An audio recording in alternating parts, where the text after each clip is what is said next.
우리나라에서 가장 긴 고속도로 터널이 있다면 인제 양양 터널일 것입니다. 약 11km라지요. 차 안에서 이제 몇 분 동안 이 터널 안을 달리다 보면은 안달이 나죠. 언제쯤 이 터널을 벗어날 수 있을까? 그러면서 이제 간혹 저는 이 영화가 떠오릅니다. 그 실버스타 스텔론 주연의 데일라이트라는 영화예요. 혹시 기억나시는가요? 스토리를 얘기하면은 기억나실 수 있어요. 기억나시는 분, 연식 있는 분. 네. 1996년도 영화거든요. 이 데일라이트 영화는 그러니까 도시와 도시를 잇는 해저 터널에서 유독 폐기물을 실은 트럭과 강도 도주 차량이 충돌하면서 화재가 발생하죠. 그러니까 터널이 지금 난리가 난 것입니다. 유독가스가 유출되는 것은 물론이고 이 터널 내에 폭발 사고로 인해서 이 압력이 생기면서 물까지 이제 바닷물까지 스며 들어오게 되는 그런 상황입니다. 사람들은 연기와 물이 차오르는 이러한 상황 속에서 완전히 정신이 나가죠. 이 죽음의 공포 속에서 서로에게 위협을 가하는 그런 급박한 때에 응급구조대 대장 킷이 나타납니다. 네, 그래서 희생을 감수하면서 사람들의 생명을 구하기 위해서 외부에서 내부로 진입하고 그들을 가까스로 그 죽음의 터널에서 벗어나게 하는 과정을 아주 스릴 있게 다룬 그런 재난 영화였습니다.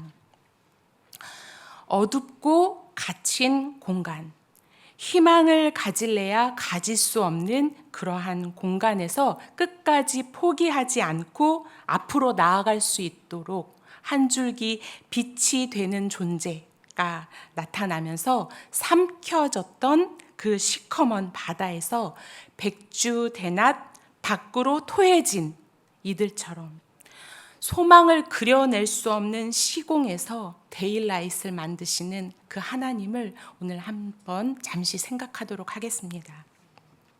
말씀 1절에 이렇게 나오죠. 출애굽기 시작입니다.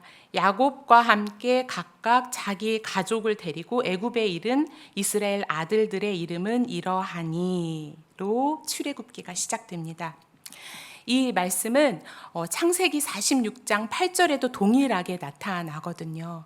그런데 그 창세기의 말씀을 1절의 시작으로 두고 있다는 것은 이제부터 펼쳐지는 이 출애굽기 말씀이 창세기에 이어지는 이전에 일어난 역사를 바탕으로 전개될 것임을 분명히 하고 있습니다. 자, 7절을 또 보겠습니다. 이스라엘 자손은 생육하고 불어나 번성하고 매우 강하여 온 땅에 가득하게 되었더라. 이 말씀을 통해서 우리는 알 수 있죠. 창세기에 계속해서 말씀하셨던 하나님의 약속이 이루어졌구나. 하늘의 별과 같이 바다의 모래알 같이 너의 자손들을 많게 하리라 하는 그 아브라함에게 주셨던 그 약속이 성취되었구나. 과연 하나님이 그 약속대로 이루셨음을 우리는 이 7절을 통해서 확인하게 됩니다. 자, 이렇게 큰 민족이 된 이스라엘, 이제는 자연스럽게 다시 아브라함의 땅, 가나안으로 돌아가면 끝날 것 같습니다. 자, 그런데 느닷없이 불쑥 예상 밖의 내용이 이어지죠. 그러니까 7절과 8절 어간 사이에 도대체 무슨 일이 생긴 것인지 애굽에서 대우받았던 나그네였던 이들이 갑자기 노예로 전락한 이스라엘을 보게 됩니다. 얼마나 오랫동안 그 고단한 삶을 살아야 했던 것인지 우리는 알 수 없습니다. 요셉 이후로 400여 년 동안 하나님은 누구를 부르시지도 친밀히 말씀하시지도 않았습니다. 마치 빈칸처럼 어떠한 계시도 일하심도 보이지 않습니다. 마치 잃어버린 시간처럼. 그런데 이 시간은 이미 하나님의 작정의 시간이었음을 우리는 알고 있죠. 창세기 15장 13절에서 아브라함과 이 횃불 언약을 맺으면서 하나님은 이미 아브라함에게 400여 년의 시간을 애굽에서 계기되어 그들을 섬기리라 라고 언급하셨잖아요. 그러니까 이 시간이 그저 그냥 우연한 시간, 어쩌다가 된 시간이 아니라 하나님의 계획 속에서 목적 있는, 의미 있는 그런 시간이라는 것입니다. 그 시간을 통해서 하나님이 무엇을 하시고자 하셨던 것일까요? 단순히 이 야곱 가문의 양적인 팽창만을 꾀한 시간이었을까요? 그 용광로와 같은 그 붉은 시간, 그 시간을 통해서 하나님이 무엇을 빚어내고자 한 것인지, 그리고 그 시간의 한복판을 지나가는 그 사람, 그들에게 그들은 어떠한 마음이었을까? 그리고 어떠한 마음이어야 할까? 이것을 오늘 잠깐 같이 나누고자 합니다. 계속 이 본문을 살펴보면요, 저희가 읽은 이 본문에 하나님의 약속 그리고 창세기의 내용이 자꾸 떠올리게 되는 그런 연관된 단어들이 발견됩니다. 1절에 이스라엘 아들들, 야곱의 허리, 그리고 7절에 이스라엘 자손, 이런 단어들이 툭툭툭 던져지는데요.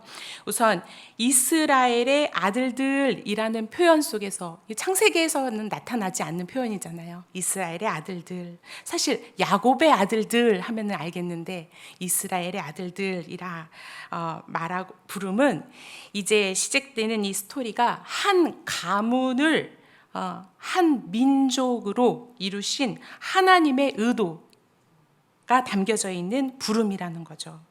그리고 5절 야곱의 허리에서 이 허리가 히브리어로 예렉, 이게 이 단어인데 이 허리의 예렉이 어디에서 창세기에 나타나냐면 야복강에서 하나님의 사자와 씨름에서 위골된 그 야곱의 정강이 뼈, 이 뼈가 예렉이거든요. 같은 단어입니다. 그러니까 야곱이 이 일생을 하나님 앞에 자기 일생을 내려놓고 씨름하며 항복하며 부여받은 이름, 그 이름이 이스라엘인데 그 이름이 이제 하나님이 이루실 하나님의 백성들의 이름이 된 것입니다. 무슨 말이냐면 그들은 이제 한 개인을 넘어서 한 민족으로 하나님 앞에 서게 되었다는 거죠.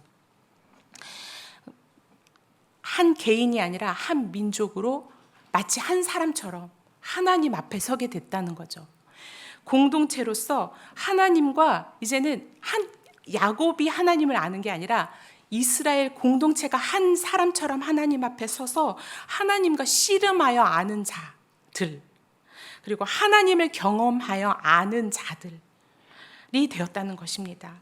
그래서 아브라함, 이삭, 야곱, 요셉이 그러하였던 것처럼 하나님을 대면하여 아는 이스라엘로서 세워지게 되는 장면인 거죠. 굉장히 벅찬 장면인 거죠. 이스라엘은 이제 하나님과 깊은 관계 속으로 나아가는 첫 걸음을 떼고 있는 것입니다. 그런데 그 시작점이 너무 만만치가 않아요. 네. 8절부터 이스라엘 자손들에게 몰아치는 이 위기와 고난의 강도가 굉장히 상당합니다. 그 시발점은 요셉을 알지 못하는 새 왕이 일어나 애굽을 다스리고부터입니다. 알지 못한다는 것은 그저 안다, 모른다의 차원을 떠나서 어떤 경우에는 인정하지 않는다라는 것을 의미하기도 하죠. 그러니까 요셉이 애굽에 끼친 그 영향을 후대가 알고 있었으나 인정하지 않았다라고 볼 수 있습니다. 그렇다면 요셉이 끼친 이 공을 인정하지 않는 이 새 왕조가 이스라엘에 대한 태도를 달리한 이유가 무엇이었을까요? 애굽의 왕의 태도 변화를 어떻게 이해해야 할까요?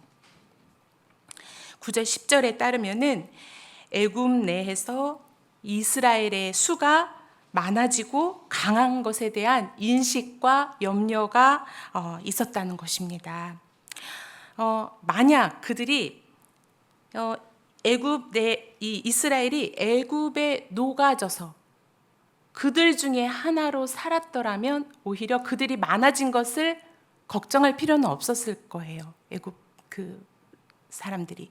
그런데 이 이스라엘 백성은 고센이라고 하는 한 지역에 모여 살고 있었을 뿐만 아니라 그들만의 하나님, 그리고 그들만의 고유한 가치를 가지고 있는 아주 이질적인 민족이라는 것이 그들을 더욱 불안하게 하고 자극하였을 것입니다.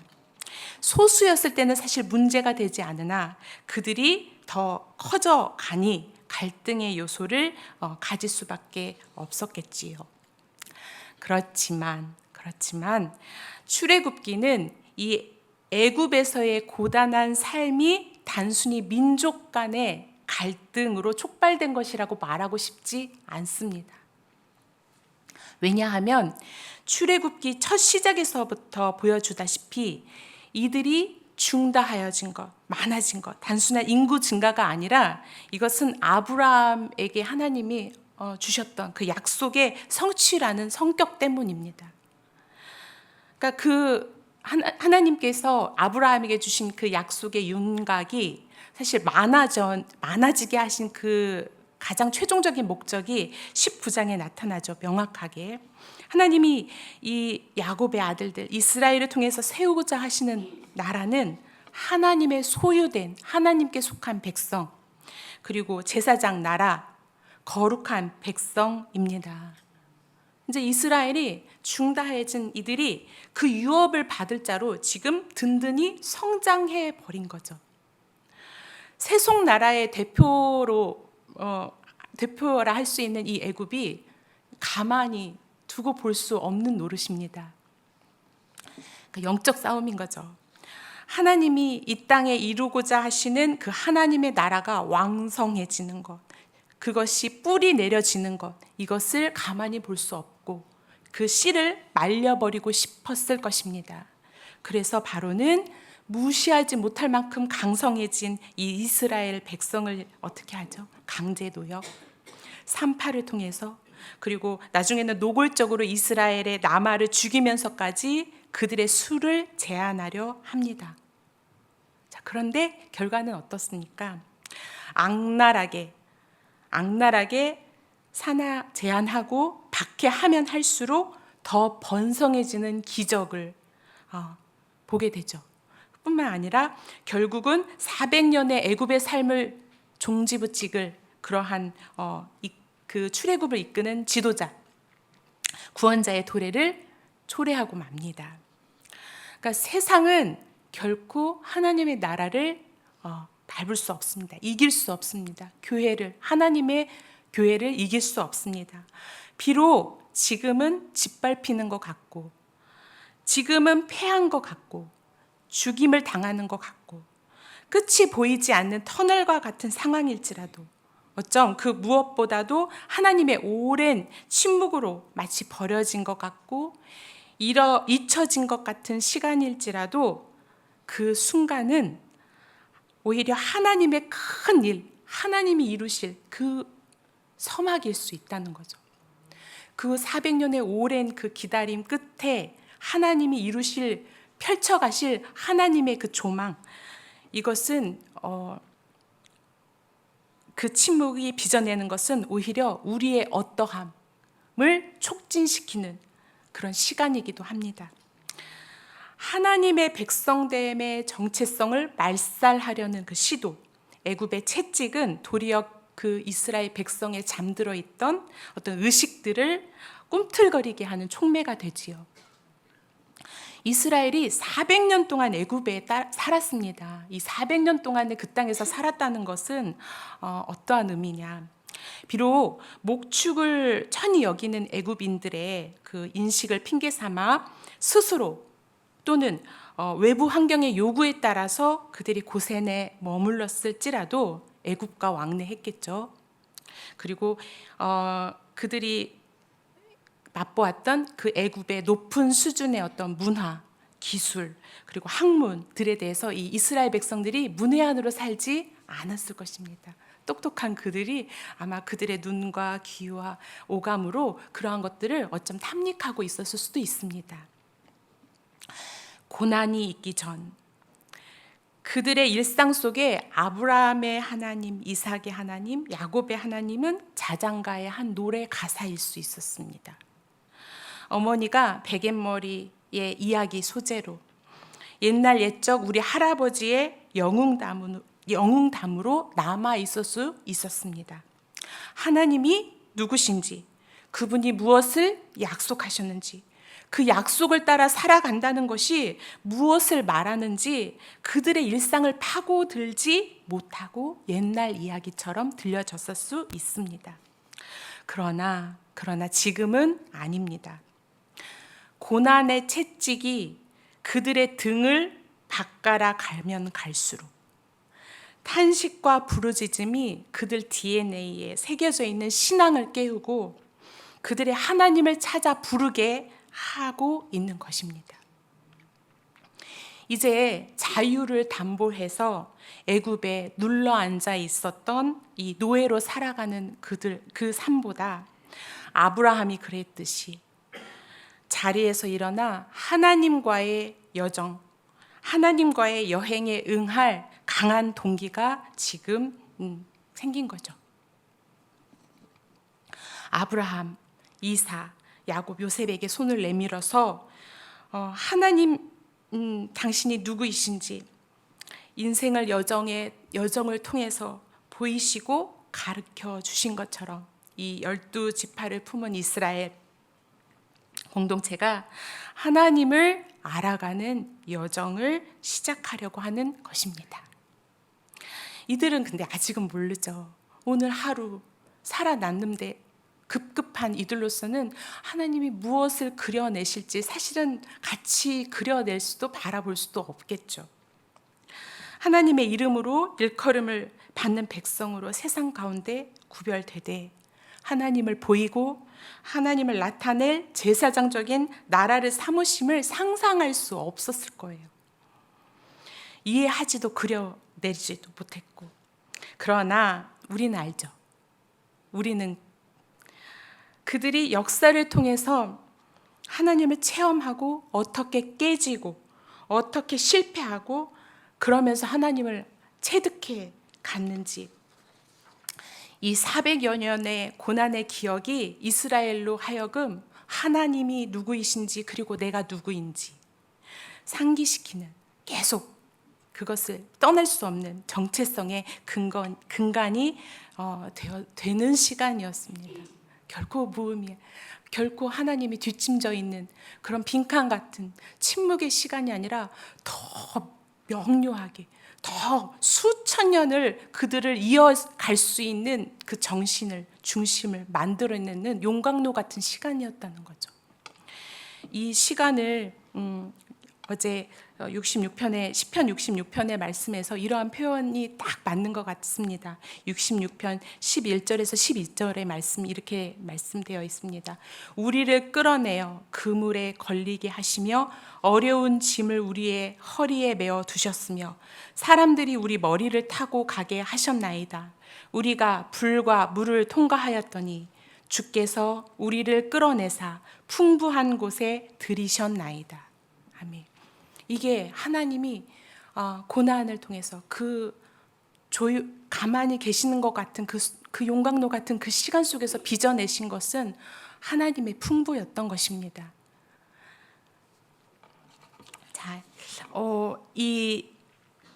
이것과 함께 이 하나님이 고난을 통해서 빚어내신 하나님의 놀라운 큰 일과 함께 또 한 가지를 생각하고 싶은 게 무엇이냐면, 앞이 보이지 않는 이 긴 터널의 한복판을 지날 때, 이 긴 터널은 우리의 전 인생일 수 있죠. 우리 혹은 나 그리고 너가 무엇을 기대할 수 있는가? 사실 이 질문은 제가 오래 품고 있었던 질문이기도 합니다. 그러니까 400년의 그 한복판, 아직 여명의 빛이 그 모세가 보이지 않는 그 칠 것 같은 그 어둠 속에 무엇을 소망할 수 있을까? 그 한복판에서는 모세가 아직 태어나기 100년 전 내가 만약에 애굽의 고센에 태어났다면 나는 죽을 때까지 하나님의 구원을 보지 못할 수도 있잖아요. 10가지 재앙, 홍해 도하, 광야에서 하나님께서 기르시고 먹이시는 그 하나님의 놀라운 기적을 나는 못 볼 수도 있고, 그 신의 산의 그 영광스러운 그 십계명을 나는 듣지 못할 수도 있어요. 그 언약을 받지 못한 채 내 인생이 매듭지어지고 끝난다면 내 인생, 이게 의미가 하나님 앞에 있는가? 하나님의 뜻이 내게서 이루어진 인생을 내가 살았다 할 수 있는가? 그런 그 한복판, 아무것도 보이지 않는 그 터널의 그 중간에서 죽음밖에 보이지 않는 그 상황에서 내가 무엇을 소망할 수 있을까? 나는 하나님의 백성인데 내가 무엇을 그려볼 수 있을까? 하루하루 그들 이 이스라엘 백성처럼 계속 그 죽음의 자리에서 살아남는 것에 급급한 나로서만 끝나는 게 아니라 내가 무엇을 바라볼 수 있을까? 소망할 수 있을까? 그것은 그렇게 생각한 이유는 제가 모세가 아니라는 것을 인식하기서부터죠. 하나님 말씀 들으면 언젠가 모세 이야기를 들으면 내가 모세인 것 같아요. 내가 모세가 될 것 같고. 그런데 살아보니까 내가 모세가 아니더라고요. 난 위대하지 않고 난 너무 지극히 평범한 나로서 평생을 흙을 이기다가 벽돌을 굽고 농사의 일만 하다가 히브리 노예로 죽어간 그들 중에 하나와 같은 존재이니 나는 내가 모세가 아닌데 그 하나님의 구원을 채 보지 못한 채 내 인생이 매듭지어지면 나는 그 믿음으로 살아가는 게 뭘까? 내 그 무엇을 소망할 수 있을까? 이러한 이 생각이 있어서 그게 마음이 참 불편했던 거예요. 내가 무엇을 소망할 수 있을까? 근데 어느 날 그 어느 책에 중간에 삽입되어 있는 이 니글의 이파리라는 이야기를 딱 읽었는데 내 안에 너무 큰 위로가 되는 거예요. 그래서 오늘 마지막 이 말씀을 소개하고 글을 소개하고 마치도록 하겠습니다. 이 니글의 이파리는 반지의 제왕을 썼던 톨킨의 잡지에 그 연재되었던 그 아티클이에요. 근데 이 톨킨이 C.S. 루이스만큼 기독교 가치를 작품에 녹여낸 사람이잖아요. 전 반지의 제왕을 봤을 때에 처음에 하도 엘프 나오고 마법사 나오고 이상한 괴물 나오고 해서 상당히 불편하게 봤거든요. 그런데 그 안의 내용이 그 기독교적인 그 정서와 가치를 잘 녹여낸 그러한 작품이더라고요. 이 톨킨의 이 작은 이 니글의 이파리는 이 반지의 제왕을 집필하는 도중에 쓴 거예요.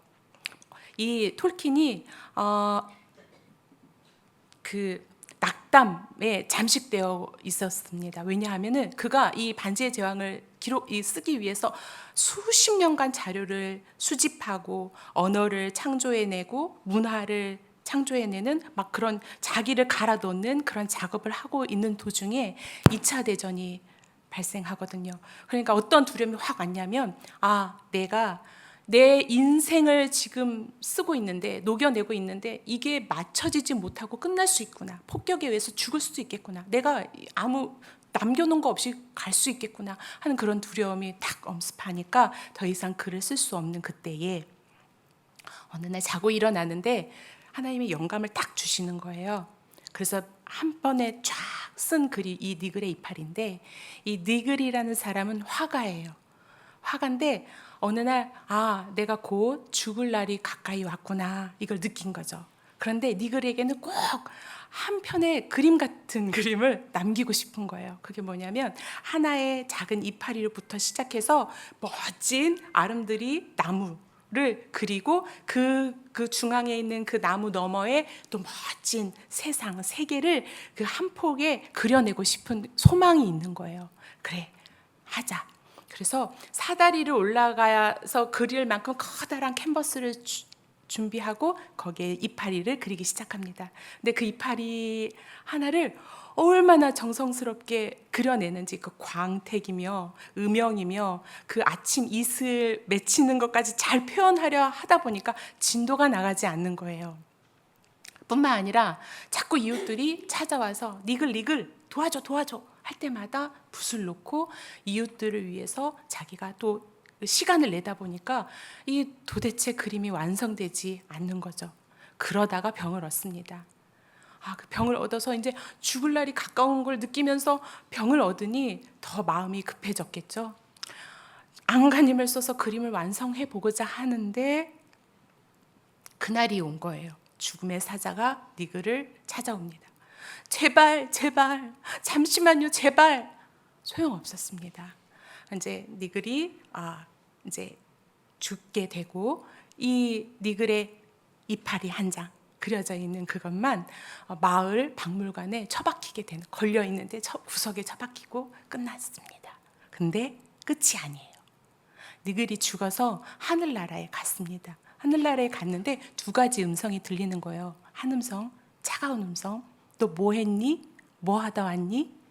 이렇게 음성이 하나 들리고, 또 하나의 부드럽고 위로의 음성, 내가 알아. 네가 뭐 하고 왔는지 내가 알아. 그 음성을 들으면서 더 깊숙이 하늘나라 깊은 곳에 들어가니까 니글의 눈에 뭐가 보이는 거예요. 확 뭐가 보이냐면은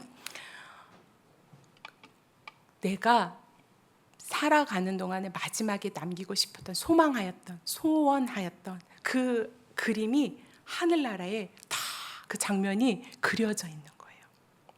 그 이파리부터 생생하게 그 나무가, 그리고 그 나무 너머의 세상이 완성된 채 그려져 있는 거예요. 와, 선물이야! 이 니글의 외침. 와, 선물이야. 이 짧은 이것을 읽는데 너무 마음에 힘이 되는 거예요. 위로가 되는 거예요. 우리의 걸음의 끝이, 열매가 이 땅에서 확인돼야 한다는 그런 강박을 가지고 우리는 살아가잖아요. 누군가가 알아줬으면 좋겠고 인정해 주어야 의미 있다고 생각하는 세상 속에서 살자니 괄목할 만한 어떤 성과들을 끊임없이 내어야 하지 않나, 그러한 그 요구 속에서 살아갈 수밖에 없는데, 그런데 하나님이 우리로 소원을 두게 하시고 행하게 하시는데, 근데 내가 그 소원함을 가졌다고 해서 내가 탁월하게 할 수 있느냐, 내가 완벽하게 그 일을 잘 해낼 수 있느냐는 또 다른 문제인 것 같아요. 겨우 나는 이파리 한 장밖에 그려낼 수 없을 수도 있어요. 유작으로 난 정말 이파리 한 장밖에, 커다란 그 캔버스, 내가 그리고 싶은 건 정말 캔버스 꽉 찬 그림인데 겨우 이파리 한 장. 아무도 주목하지 않는, 가치롭게 생각하지 않는 그러한 인생으로 읽혀질 수 있습니다. 그런데 오늘 이 톨킨이 주목한 것처럼 하나님 나라에 나로 소원을 품게 하시고 큰 나무를 상상하게 하시고 바라보게 하시고 기대하면서 이파리 하나의 광택과 음영까지도 담아내려고 애쓴 나의 수고를 알아주시는 분이 계신다.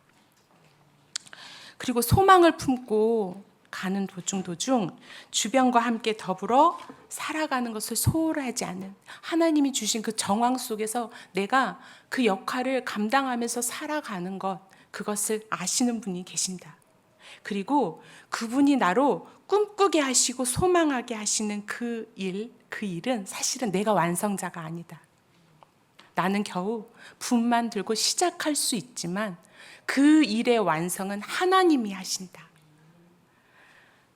내가 완성할 것 같으면 사실 소망이 없죠. 네. 근데 하나님이 완성자이시다. 나는 다만 나의 시간표에서 나로 품게 하신 소망을 그려내는 걸음을 계속 묵묵히 걸어가다 보면 마지막 붓질은 하나님이 하신다. 그 작품을 함께 그려낸 하나님과 어느 날 함께 그 감상할 그날이 올 것이다. 우리의 인생이 비록 이 터널의 한복판, 이 400년의 한복판에서 매듭 지어질지라도 소망이 무색하거나 하나님이 나로 바라보게 하시고 소원하게 하신 게 그게 아무 무의미한 것이 아니다. 그것은 완성인 거죠. 하나님이 완성시키실 하나님의 시작인 거죠. 겨우 이파리 하나 달랑 같을지라도 우리의 완성은 이 땅이 아니라 하나님 나라에 있음을 생각하며 내가 그 터널 한 복판에 있든지 터널 끝에 밝은 빛 아래에 있든지 우리의 소망은 우리 하나님께 있음을, 그래서 우리 하나님이 나로 소원하게 하시는 게, 살다 보니까 자꾸 믿음, 소망, 사랑 중에 소망이 자꾸 약해지더라고요. 바라보고 기대하는 게 없어지더라고요. 그런데 하나님이 소원하게 하신 바가 다시 소생하길 원합니다. 붓을 꺾어 버리지 말고 무의미한 것이 아니니 계속 주께 소망을 두고 하나님을 향해서 계속 그 그림을 같이 그려내는 2025년도 되기를 원합니다. 우리 하나님께서 우리의 삶을 통해서 무엇을 빚어 가시든 우리 하나님이 완성자이심을 기억하며 우리가 걸음걸음 오늘을 또 성실하게 살아가길 원합니다.